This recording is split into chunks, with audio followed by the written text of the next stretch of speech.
watched Mystery Box, the Amber Green story.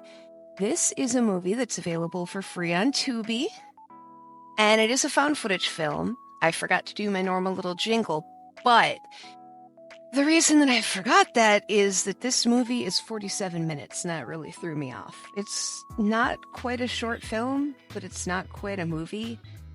It kind of falls right in the middle.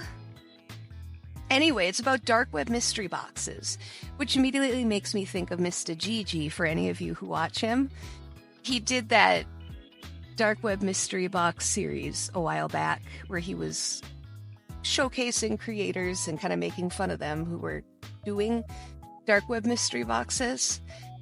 And this found footage movie is a take on it. It starts because this girl who's an influencer is like, hey, the mystery box challenge is happening. I'm going to order one from the dark web. She proceeds to go on eBay, even though the movie says she goes on the dark web. She was like, oh, you have to pay for this in dark web money, and it shows like Doge and Bitcoin and all of that. And then it shows her on eBay paying for it in dollars, which was pretty funny that they left that in. She ends up getting the box a few weeks later, and there's a note attached to the box, essentially saying that whoever takes this box takes ownership of the box. And so she's like, okay, cool.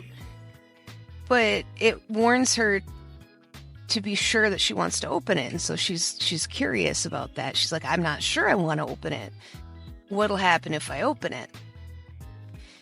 So the lights near the box start flickering, and it's just a normal cardboard box. But it turns out, since everything near the box isn't working right, before she even opens it, she goes online and buys an EMF reader and a spirit box, which was a little bit of a surprise. That's kind of a big investment to make in something that you don't know is going to give you content, but okay. A spirit box... The spirit box isn't an actual spirit box. It doesn't work like a spirit box does. But in the movie, you can hear somebody talking, supposedly, through the hissing, but the sound mixing was so bad that it was just kind of...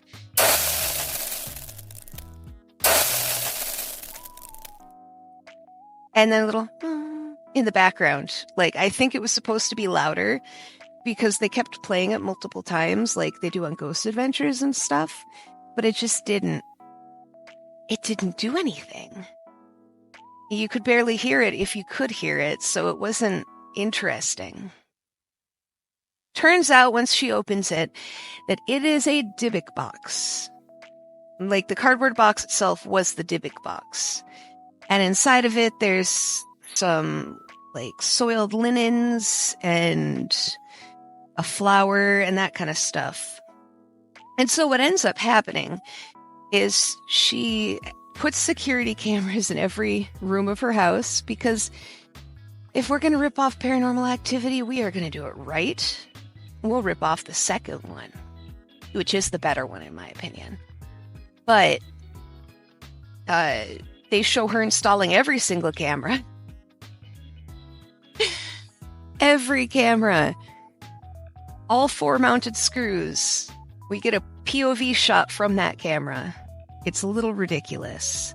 She ends up using the spirit box with her friend who believes in ghosts. And he says, again, I don't hear a thing because the sound mixing is so bad, but he says that the thing in there says Moloch. And he's like, nope, not fucking with Moloch. And he leaves. And then Paranormal Activity stuff happens. That's all I have written down. Because that's all that happens. It essentially turns into a mock take on Paranormal Activity, but not in the funny way. In that we're just going to copy all of the ideas, but not understand what made it successful way. Like, they even have her standing around doing the, what is it? You know, the part in Paranormal Activity where she stands over Mika in bed and is just standing there for hours? They do the same thing. except she's just standing there staring at the camera for hours, which is way less creepy. That's the movie. She starts vomiting up blood. Got more blood vomiting in our found footage, which is fine by me. It's a fun and easy and cheap effect. And it makes me think of the demon fruit in those other movies, so it makes me happy. I wish every movie could have stuff like demon fruit in it to be more interesting. This movie gets a 0.5 out of 5. For being only 45 minutes long, it felt like it was an hour and a half. It felt really long. Like, really, really long. If you are interested in finding it, you can absolutely find it on Tubi. I would encourage you to check it out if it sounds interesting. But personally, I think you'd probably be good.